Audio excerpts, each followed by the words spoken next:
Obrigado, senhor presidente, senhores vereadores, senhoras vereadoras, senhores e senhoras.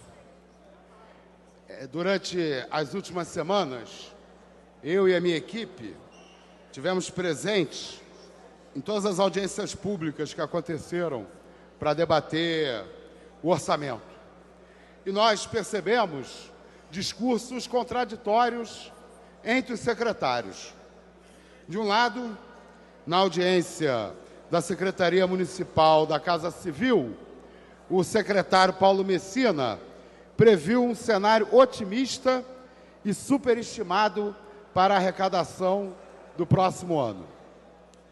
Por outro lado, os secretários fizeram apresentações que demonstram que não haverá recursos para novos investimentos e que a maior parte das ações é voltada para o pagamento de pessoal e para manter a atual estrutura da Prefeitura.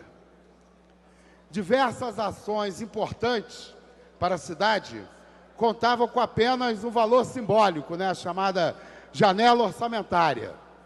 Eu vou citar algumas. Ação 1108, infraestrutura para controle ambiental, previsão R$2.000. Infraestrutura, a 1109, infraestrutura de conservação e recuperação de recursos hídricos, R$1.200.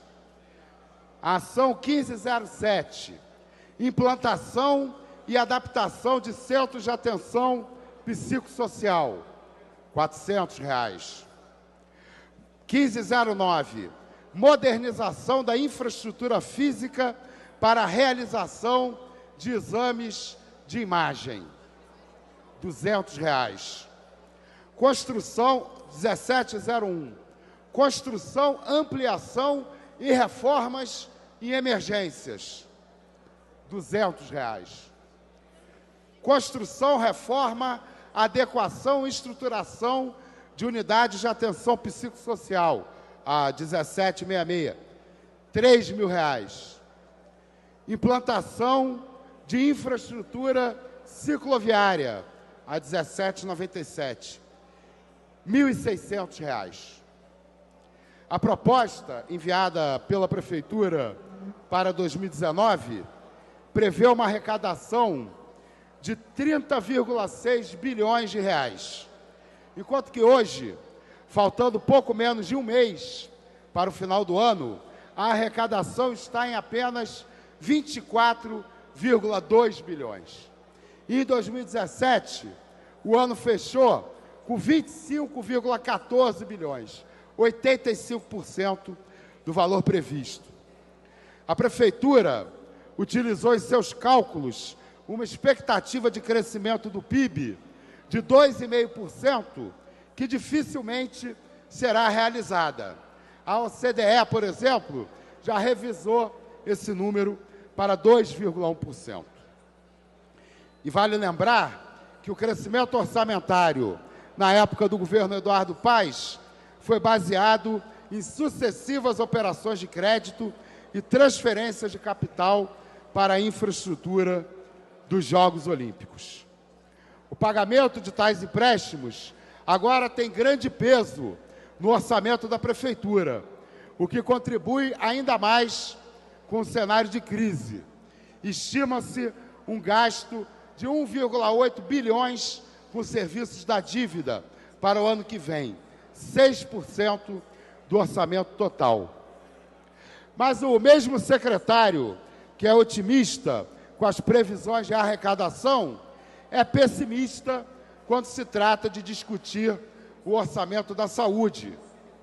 Em reuniões feitas nessa casa, a falta de recursos é a principal justificativa de Paulo Messina para cortar 239 equipes de saúde da família, que corresponde a 1.400 postos de trabalho.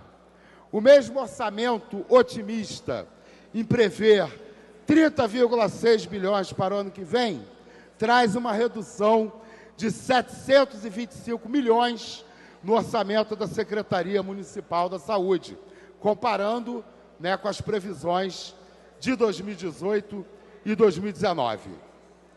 Só que a mesma prefeitura que reduz gastos sociais é a prefeitura que constrói atalhos para melhorar o trânsito para os moradores da Barra.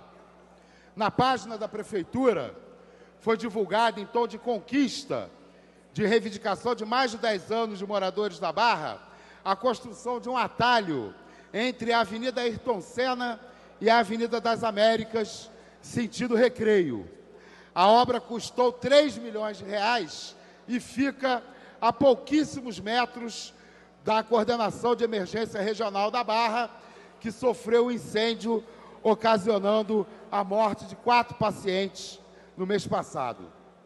Além desse atalho, a prefeitura duplicará uma via por trás de um shopping da Barra, o Shopping Via Parque. Aspas do próprio site da prefeitura, publicado em 19 de setembro deste ano. O novo trecho ligará o condomínio Península à Avenida Ayrton Senna, até um ponto posterior ao shopping. Ou seja, nem o próprio site da prefeitura se dá o trabalho de disfarçar que tal obra, que custará 2,6 milhões aos cofres públicos, beneficiará os moradores do condomínio, que tem como ilustre morador o próprio prefeito. Seria essa prioridade de uma cidade vivendo uma crise na saúde e uma crise na sua arrecadação? Por que não foi apresentado aos vereadores dessa casa essa intenção do prefeito quando discutimos o orçamento de 2018? Quando os vereadores dessa casa aprovam um orçamento cheio de ações genéricas e não específicas, estão assinando um cheque em branco. E entregam ainda 30% de remanejamento de presente para o prefeito, muito preocupado em cuidar de sua vizinhança, exercendo mais a função de síndico de condomínio do que de prefeito da cidade. Talvez por isso tenha sido feita a recomendação da base do governo, na época da votação do IPTU, de rejeitar a emenda da bancada do PSOL de taxar os imóveis mais caros da cidade com uma alíquota maior de IPTU. Nós chegamos a propor 2% para imóveis com valor venal acima de 6 milhões de reais, trazendo uma maior progressividade para o imposto e ajudando a prefeitura a enfrentar a crise de arrecadação, passando a conta para os mais ricos e não para os mais pobres. Mas a prefeitura agiu justamente no sentido contrário e baixou a alíquota de 1,2% para 1%.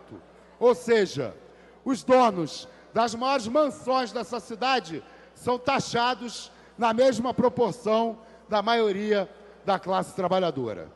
Por isso, voto contra um orçamento que não atende às demandas da população da cidade e um orçamento que é construído de forma unilateral, onde todas as emendas dos vereadores servem apenas para a política de curral eleitoral, onde não se discute na casa emendas que possam alterar significativamente o sentido do orçamento.